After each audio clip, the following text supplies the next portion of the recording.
I spent 40 years building a life, a home, a business. I thought I was building a legacy for my son, Arthur, for my family. What I built, instead, was a cage. A gilded cage, perhaps, but a cage nonetheless, where I was the provider, the bank, the endless source of funds for people who saw me not as a father, but as an ATM. The day I tried to close that account, everything shattered. It wasn't a slow erosion of trust, it was a sudden, violent crack, like a crystal goblet thrown against a wall. It left a scar, not just on my forehead, but on my soul. It started subtly, as these things often do. Arthur was a good kid, bright, but always a little entitled. I gave him everything I never had: private schools, a car when he turned 16, tuition for a degree he barely used. When he married Clara, a woman with a taste for luxury and a talent for spending, I saw the red flags, but I ignored them. I wanted him to be happy. I wanted a family that gathered around my mahogany dining table, the one I'd built with my own hands, filled with laughter and love. Instead, it became a battleground.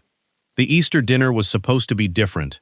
My wife, Eleanor, had loved Easter, her favorite roast lamb, the scent of rosemary filling the house. It was a tradition I clung to, a ghost of happiness in a house that increasingly felt empty. Arthur and Clara arrived late, as usual. Clara in a designer dress that cost more than my first car. The conversation was strained, punctuated by Clara's dramatic sighs and meaningful glances at Arthur. I knew what was coming. It was always about money, a new car, a lavish vacation, a business opportunity for Clara's parents, Robert and Lillian Miller, who were perpetually on the verge of financial ruin despite their extravagant lifestyle. But this time, it was different. Clara set her wine glass down with a clatter that made the antique china tremble. "It's just so unfair, Bernard," she began, her voice dripping with manufactured distress. "My parents, they're in a motel. Can you imagine?" She looked at Arthur, then at me, as if I were personally responsible for the Miller's predicament. I took a slow bite of lamb, trying to keep my expression neutral. "I'm sorry to hear that, Clara," I said, though I wasn't. I knew the Millers. They were masters of living beyond their means. I thought they sold their condo in Florida for a good profit. Clara's eyes narrowed. "Complications, Bernard. The market. It's terrible. They lost almost everything. They have nowhere to go." She paused, letting the words hang in the air like a heavy curtain. Then, the real ask. "Arthur and I were thinking, since you have so much space here. The West Wing, it's completely empty. 2 bedrooms, a private bath, its own entrance. It would be perfect for them, just until they get back on their feet. The West Wing, my sanctuary. The addition I had built for Eleanor when she got sick, so she could look out at her beloved rose garden. It was her haven, a place of peace and quiet. Since she passed, I had kept it pristine, a monument to her memory, not a boarding house for grifters. "No," I said, the words simple, direct, final. The silence that followed was deafening. Clara blinked, her perfect composure cracking. "Excuse me?" she asked, her voice sharp. "I said, no," I repeated, picking up my wine glass. "I am not running a hotel, Clara. I spent 40 years building Kowalski construction, breaking my back in freezing Chicago winters and blistering summer heat. I built this home for my family, for Eleanor. I did not build it to house 2 irresponsible adults who squandered their own retirement." Arthur slammed his hand on the table, making the silverware jump. "Dad, come on! That's incredibly harsh. They're family. They're her family, Arthur," I corrected him, my voice low.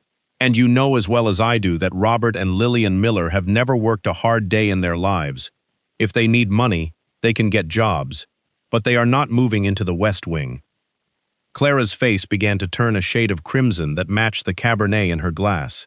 "You are unbelievable," she hissed, her voice trembling with rage. "You're sitting here in this mansion all alone, hoarding rooms you don't even use. My parents are suffering." I looked her dead in the eye. "I am not hoarding rooms. I am living in my home, the home I paid for, the home I pay taxes on. And frankly, Clara, I am tired of being the financial safety net for everyone in this room." That was the spark. Arthur stood up, his chair scraping violently against the polished floor. "You're being selfish," he screamed, his voice cracking. "Always the same, isn't it? It's always about your money, your house, your rules. You have 5 empty bedrooms. What are you saving them for, ghosts?" The disrespect stung more than I wanted to admit. I looked at my son, a man of 40 acting like a petulant child. A man whose tuition I had paid, whose car insurance I still covered, whose mortgage down payment I had provided. "I am saving them for peace and quiet," I said, my voice dropping to a dangerous rumble. "And if you think I am selfish, maybe you should try paying your own bills for a month." Clara stood up, trembling, not with sadness, but with pure, unadulterated rage. She grabbed her wine glass, a large crystal goblet filled to the brim with the expensive Cabernet. "You act like you're some kind of king," she shrieked. "You're just a bitter, lonely old man." And then she threw it. She didn't toss the wine, she threw the glass. I saw it coming, but I was too shocked to move. The crystal goblet struck me right above my left eyebrow. It didn't bounce off, it shattered. The sound was like a gunshot in the quiet dining room. Shards of crystal flew across the table. For a second, I felt nothing. Then, a sharp, searing heat sliced across my forehead. I sat there, stunned. Warm, sticky liquid began to pour down my face, dripping into my left eye, stinging and blurring my vision. I could taste it on my lips, iron and tannins, blood and wine. Arthur gasped. "Oh my God, Clara!" Clara stood there, her chest heaving, her hands still raised. She looked horrified for a split second, but then her face hardened again. "Look what you made me do," she muttered. I didn't say a word. I didn't scream. I didn't curse. The chaos in the room seemed to slow down. I reached into my pocket and pulled out a handkerchief, pressing it to my forehead. It soaked through instantly, turning a deep crimson. I pulled back my cuff and looked at my watch, a sturdy steel dive watch I'd bought myself when I retired. The glowing hands read 7:14 p.m. I memorized that time. 7:14 p.m. The moment my family died. I stood up slowly, the chair not making a sound. A coldness spread through my chest, freezing over the love I had held for them. "Where are you going?" Arthur asked, his voice trembling. "Dad, you're bleeding. We need to clean that up." I walked past him toward the hallway where my car keys hung. "I'm going to the emergency room," I said, my voice sounding strange to my own ears, detached, mechanical. Arthur ran ahead of me and blocked the front door, spreading his arms wide. "Dad, stop! You can't go out like that!" "You're in shock. Let's just calm down. Clara didn't mean it. It was an accident." I looked at him, at the blood on his shirt where he had tried to grab me. "An accident is when you drop a glass, Arthur," I said. "Throwing a projectile at someone's head is assault." Arthur's eyes went wide. "Assault? Dad, don't be crazy. You're not going to the police. You're not leaving until you agree to talk this out." He stood his ground, thinking he could intimidate me. He forgot who I was. He forgot that before I was an old man in a nice suit, I was a man who built things with his hands, a man who knew how to fight. I didn't argue. I simply reached into my pocket, pulled out my phone, and dialed a number. "Richard," I said, my voice steady. "It's Bernard. I need you to meet me at the office. Tonight. Yes, now. And bring all the company financials for the last 2 years. Every single transaction. I need a forensic audit, starting immediately." I hung up, then looked at Arthur. "Move." He hesitated, then stepped aside, his face a mask of confusion and fear. I walked out the door, leaving behind the shattered glass, the spilled wine, and the ruins of what I once called family. The emergency room was a blur of white coats and antiseptic smells. They stitched me up, a neat row of sutures above my eyebrow, a physical reminder of the evening's events. But the deeper wound, the one to my heart, would take far longer to heal. I drove straight to the office. Richard, my longtime accountant, was already there, a pot of strong coffee brewing. His face was grim. He knew me well enough to understand that when I called him at 8 p.m. on Easter Sunday, something catastrophic had happened. I didn't tell him about the wine glass, not yet. I just pointed to the stack of ledgers. "Richard, I need you to go through everything. Every expense, every withdrawal, every transfer. I want to know where every penny has gone for the last 2 years, and I want to know who authorized it." He nodded, already pulling up spreadsheets on his computer. We worked through the night, the only sounds the clicking of keys, the turning of pages, and the occasional sharp intake of breath from Richard. As the sun began to rise, painting the Chicago skyline in hues of gray and pink, Richard finally leaned back, rubbing his temples. "Bernard," he said, his voice quiet, "we have a problem. A big problem." He turned the laptop screen towards me. "I'm looking at the operating account for the last 2 years. There are withdrawals, hundreds of them." "Withdrawals for what? Materials? Labor?" "No," Richard said, shaking his head. "These are cash withdrawals. ATM limits maxed out every single day, checks written to shell companies that don't exist, and wire transfers to offshore accounts that look suspiciously like online gambling sites." A cold numbness spread from my fingertips up my arms. "How much?" Richard exhaled a sound of pure disbelief. "Bernard, the reserve fund is almost gone. The operating capital is down to fumes. I'm still tallying it up, but just at a glance, we're looking at over $250,000. The room spun. $250,000. My retirement. The company's safety net. The money I had saved for a rainy day. It wasn't raining. It was a hurricane. "He didn't just break my heart, Richard," I whispered, my voice raw. "He broke the bank." I looked at the hidden camera lens in the bookshelf, its red light blinking slowly. I was recording an empty room, but the real crime had already happened, right under my nose, signed with my son's name. "Get the forensic accountant," I said, my voice like gravel. "And Richard, don't tell Arthur we know. Not yet." "Why?"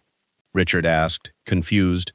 "Because," I said, staring at the scarred safe, "I'm going to set a trap, and I want to see if he walks into it."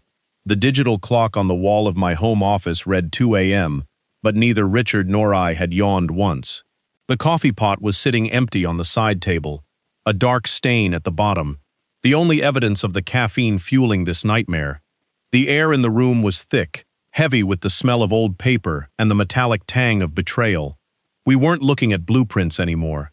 We weren't looking at the future of Kowalski construction. We were looking at a crime scene, displayed row by sickening row on Richard's laptop screen. Richard adjusted his glasses, the blue light from the monitor reflecting in the lenses, making him look ghostly. He hadn't spoken in 10 minutes, just clicking, scrolling, and occasionally letting out a sharp exhale of disbelief. I sat opposite him, my hands gripping the armrests of my leather chair so hard my knuckles were white. I was 51% owner of this company. I had built it from a pickup truck and a toolbox into a multi-million-dollar enterprise.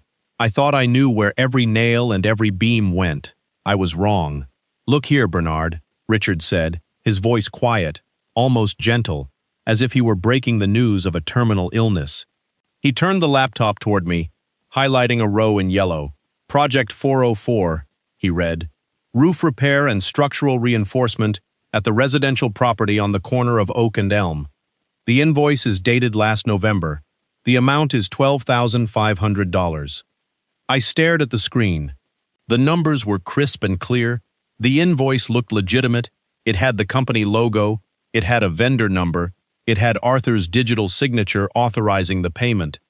"There's just one problem," Richard continued, watching my face. "I know," I whispered, closing my eyes. "I know the problem, Richard. I didn't need to look up the property records. I knew the corner of Oak and Elm. It was a vacant lot. We had demolished the condemned structure there 3 years ago. We sold the land to the city for a park that was never built. There was no roof to repair. There was no structure to reinforce. It was a patch of weeds and dirt. He paid $12,500 to repair thin air," I said, my voice trembling with a mixture of rage and grief. "And it's not the only one," Richard said, turning the screen back to himself. He began to scroll down. The yellow highlights appeared again and again, like warning lights on a dashboard. "Here's a basement waterproofing job in Hyde Park for $9,000. We haven't worked in Hyde Park since 2010. Here's an electrical grid upgrade for a warehouse in Cicero, $14,000. Always under the $15,000 threshold, Bernard." I nodded slowly. I had set that threshold myself. I had told Arthur that as CEO, he had autonomy for any expense under $15,000. Anything over that required my countersignature. I thought I was empowering him. I thought I was teaching him leadership. Instead, I had given him the perfect ceiling for his theft. He had been skimming just under the radar, bleeding the company dry, one small cut at a time. "What's the total?" I asked. I needed to hear the number. I needed to feel the weight of it. Richard took a deep breath. He tapped a few keys, and a bold number appeared at the bottom of the spreadsheet. "Over the last 24 months," Richard said, "the total amount of authorized payments to these shell vendors is $250,043. $250,000! The room seemed to tilt. That was $250,000. That was the retirement fund for my foreman Mike. That was the new equipment we needed for the spring season. That was my blood, my sweat, and my time, stolen by the boy I had taught to ride a bike." "Where did it go?" I asked. "The money didn't just vanish, Richard. It went somewhere." Richard opened another window. He had been busy. This was why I paid him the big retainer. He had traced the routing numbers from the fake vendor, a shell company called AK Consulting, which was painfully unoriginal. 70% of it went here, Richard said, pointing to a graph. An offshore account in the Caribbean. We cross-referenced it. It's a holding account for a high-stakes online poker site. "Gambling," I muttered. He didn't just borrow money from the Millers. He was hemorrhaging money to a casino on the internet. "And the rest?" I asked. Richard hesitated. He looked uncomfortable. "The rest went to pay off other debts. Credit cards, some personal loans, and a significant portion went to a trust fund for Clara's parents, the Millers." My head snapped up. "The Millers? The ones who are supposedly in a motel?" Richard nodded grimly. "It appears Arthur was funneling money to them too, not just for their motel expenses, but to maintain their lifestyle. They weren't broke, Bernard. They were just broken." According to them, the betrayal was a physical blow. Not only had my son stolen from me, but he had done it to support his in-laws, the very people whose presence in my home had sparked the initial confrontation. It was a twisted, sickening web of deceit. "All right, Richard," I said, my voice calm despite the storm raging inside me. "Here's the plan. First, we secure all company assets, freeze all accounts, but leave just enough for payroll this week. Second, we gather every piece of evidence, every invoice, every transfer, every email. Third, we contact the police, not just for theft, but for fraud. And finally, we prepare for a lawsuit. I want every penny back, and I want him to face the consequences." Richard looked at me, a flicker of concern in his eyes. "Bernard, he's your son." "He stopped being my son the moment he stole from me," I said, my gaze unwavering. "He stopped being my son the moment he allowed his wife to assault me. He made his choice. Now he has to live with it."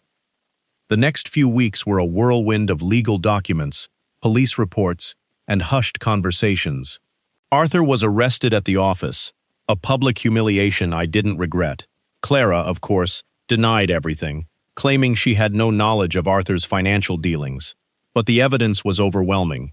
The shell companies, the offshore accounts, the forged invoices, it all pointed back to Arthur. The family court hearing was brutal. Arthur, pale and gaunt, sat beside his lawyer, avoiding my gaze. Clara, dressed in black, wept dramatically, playing the victim. I sat there, a silent observer, the scar above my eyebrow, a constant reminder of their treachery. The judge listened patiently as Richard presented the evidence, detailing the $250,000 stolen, the fraudulent invoices, the gambling debts. When it was Arthur's turn to speak, he mumbled something about pressure and bad decisions, trying to shift the blame. But the judge wasn't buying it. He looked at Arthur, then at me. "Mr. Kowalski," he said, "your son has committed a serious breach of trust, not just against you, but against the company you built. This isn't just about money, it's about integrity." The judge's ruling was swift and decisive. Arthur was ordered to pay back the full $250,000, plus damages. He was removed from all positions within Kowalski Construction, and his shares in the company were transferred back to me. Clara, despite her protestations of innocence, was implicated in the Millers' fraudulent claims and faced her own legal battles. The Millers, it turned out, were not in a motel, but had been living comfortably off Arthur's stolen funds. They were evicted from their lavish rental and forced to confront the true extent of their financial ruin.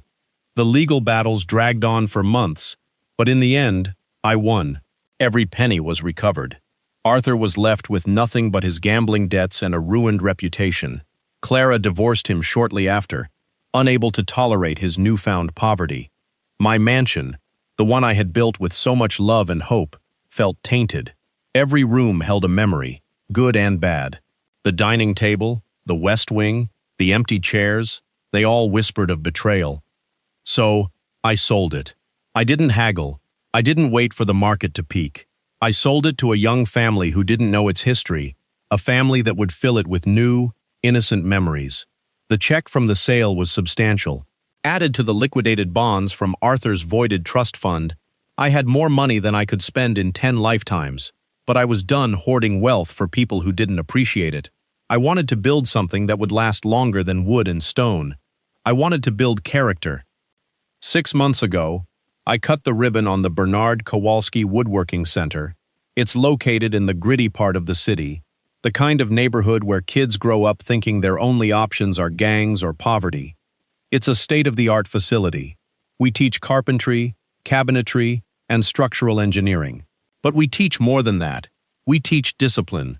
We teach the value of earning your keep. We teach respect. I'm there every day. I'm not just the donor. I'm the head instructor. I look out at the sea of faces, young men and women who have nothing, who have been dealt a bad hand. And I see a hunger that Arthur never had. When I show a 19-year-old kid how to plane a piece of oak until it's as smooth as glass, I see a light in his eyes that money cannot buy. These kids call me Mr. B. They listen when I speak. They thank me when I correct them. They are not my blood, but in the sawdust and the noise of the workshop, they have become my family. They are the legacy I was supposed to leave. Now, I'm far away from the noise of Chicago. I'm sitting on the porch of a small cabin in Montana, overlooking a lake that is as still as a mirror. The air is crisp and smells of pine and wood smoke. It's simple here, a one-bedroom log cabin built with my own hands over the summer. No West Wing, no marble floors, no hidden cameras, just wood fire and peace. The sun is setting behind the mountains, painting the sky in shades of purple and gold. I reach for the bottle on the table next to me. It's a Cabernet, a vintage similar to the one that stained my face that Easter Sunday. But this time, the wine is not a weapon. It is a sacrament. I pour a glass. The red liquid swirls, catching the dying light. I hold it up, looking through the ruby depths. I think about the scars on my forehead, now faded to faint white lines. I think about the empty chair at the table. I feel a pang of sadness, fleeting and soft, for what could have been. But it is quickly replaced by a profound sense of relief. I am free. I am not waiting for the next lie. I am not waiting for the next request for money. I am not waiting to die. I raise the glass toward the horizon where the first stars are beginning to appear. I think of Eleanor, the woman who loved flowers and hated conflict. I know she would have been heartbroken by what happened, but I also know she would have been proud of how I ended it. She hated weeds in her garden. She knew that sometimes you have to pull them out by the roots to let the flowers breathe. My love, I whisper into the cool mountain air. I did it. I cleaned house. The weeds are gone. The garden is safe. I take a sip of the wine. It tastes like dark cherries, oak, and victory. I lean back in the rocking chair, listening to the sound of the wind in the trees. For the first time in a long time, I am not Bernard the provider, or Bernard the victim, or Bernard the bank. I am just Bernard. And that is enough. The story of how I lost my family to find myself is over. But the story of my life, that is just beginning. Sometimes the hardest thing you will ever have to do is protect yourself from the people you are supposed to love. We are taught that family is everything, that blood is thicker than water. Looking back on everything, I learned that protecting your peace is never selfish. Love without respect becomes control, and generosity without boundaries invites betrayal. My journey was never about revenge alone. It became justice when I finally defended my dignity. True family justice begins when you refuse to reward abuse. Every decision reminded me that forgiveness never requires surrender. Real family justice protects the innocent, even when the truth hurts. This story is a work of fiction. Any resemblance to real people, events, or places is purely coincidental.